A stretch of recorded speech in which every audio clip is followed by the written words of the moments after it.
Coming here to San Diego, seeing some of the talent that's on this squad, just who are some of the players that you're keeping an eye on?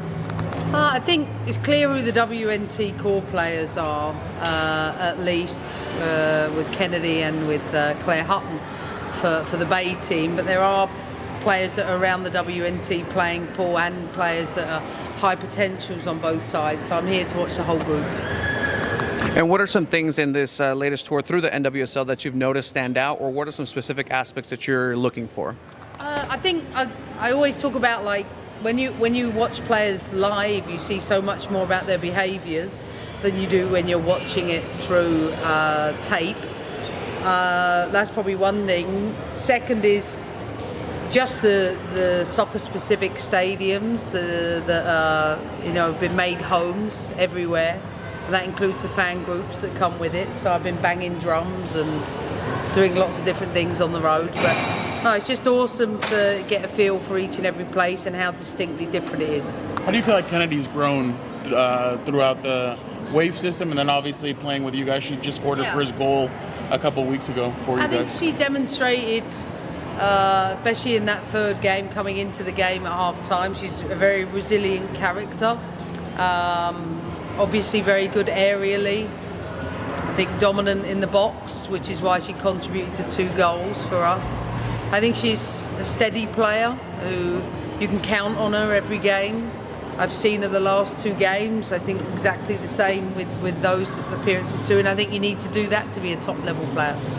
You mentioned the stadium, and this stadium is going to be a hub for a lot of World Cup matches in 2028. What can you say about Snapdragon and some of the pitch issues that have happened in the past?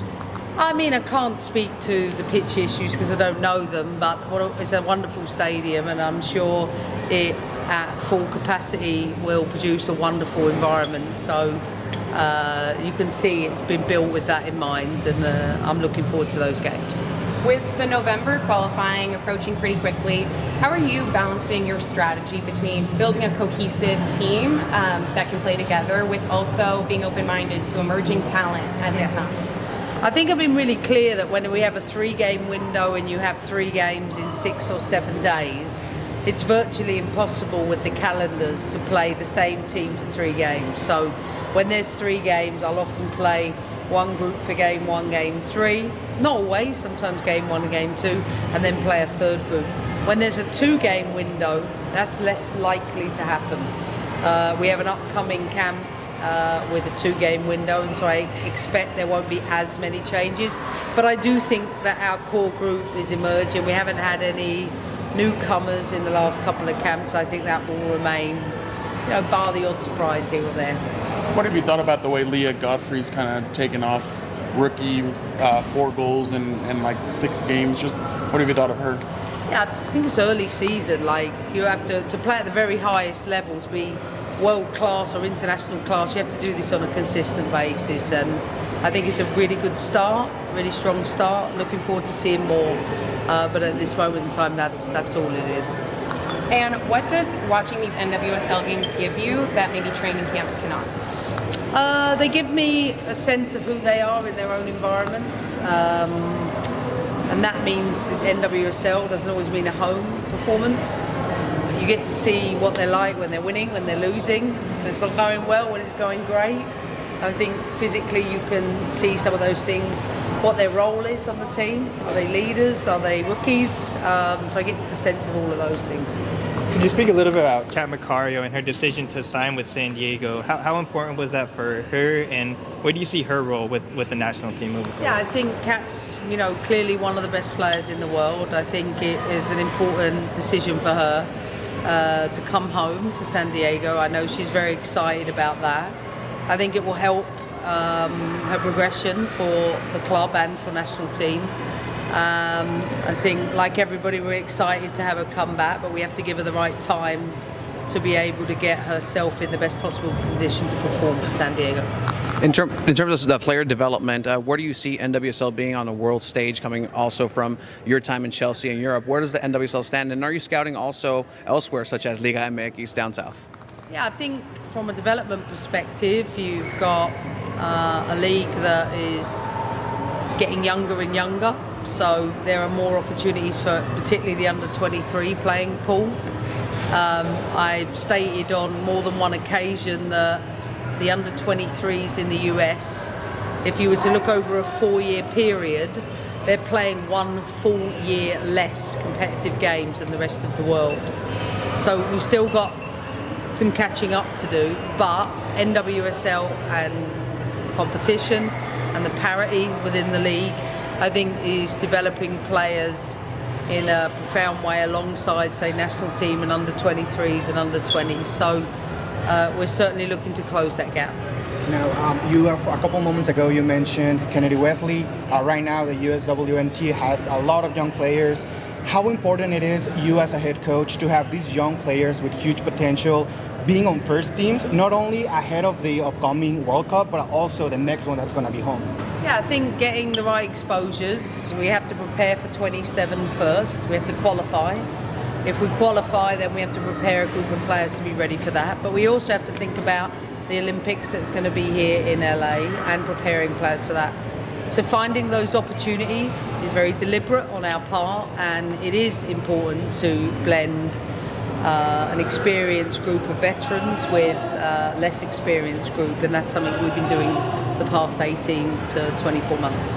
Continue with the under-23 players. We see right here, for example, Melanie Barcenas. Yeah. There are here some links between, I don't know, maybe going to Mexico. How important it is for the U.S. to capture that young talent? Yeah, I think it's very important. She's a top talent, and like I said, playing consistently with a very competitive team is going to be helpful. And I think we've seen with Lily Johannes,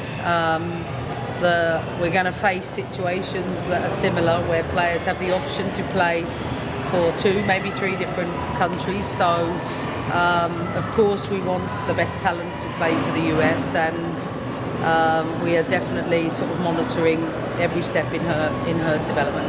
We saw you yesterday at the drums. Are we going to see you today in the chants? I didn't get asked, but I'll get over it. The biggest difference between a national coach to being there every day with the players, what are some of the differences you've noticed since taking over USA? Just that, you don't get them every day. So you have to be really thoughtful when you get limited time with people and make the most of it and capitalise in whatever way. So I think thinking intentionally and having that space to think about how to best use that time is probably the biggest one. But also watching games. Like if I was at Chelsea, I watched Chelsea and our opponent, whereas here I'm watching everyone. So sometimes I'm always supporting the player, not the team, which is fun because I like watching lots of games. And you've had a couple stops here in San Diego, and what are your thoughts now on what Jonas Eidevall has been able to develop here at San Diego Wave, especially in this season? And is there anything particular about the city that resonates with you here in San Diego? Yeah, Jonas is a very experienced coach, coached some of the top teams, very clear style of play. His team plays, attractive football. No surprise they're near the top. I expect that for him. I think when it comes to San Diego, little less congested than LA. I like being close to the border. I speak Spanish, so I feel a lot of connection to Hispanic culture. And who doesn't like palm trees and beaches? Do you also use this time to scout opponents that you're probably going to be facing in the future? Always, yeah. We have a very extensive scouting system, a collection of people and systems that are watching and monitoring, whether it be a player, whether it be a club, whether it be another international opponent. Sorry. Now, how much do you hone in on just the next camp and the next tournament versus big picture World Cup next year? I mean, always. You have to do all of it. You have to do big, medium, small. So we have a very clear goal in mind, but we have to take steps to get towards that. And I've learned that just stay present, focus on the next one, and that's something that I'm very much invested in. But of course, there are people in the background to make sure we have, bigger long-term ambitions too. Thank you guys. We're going to end it there.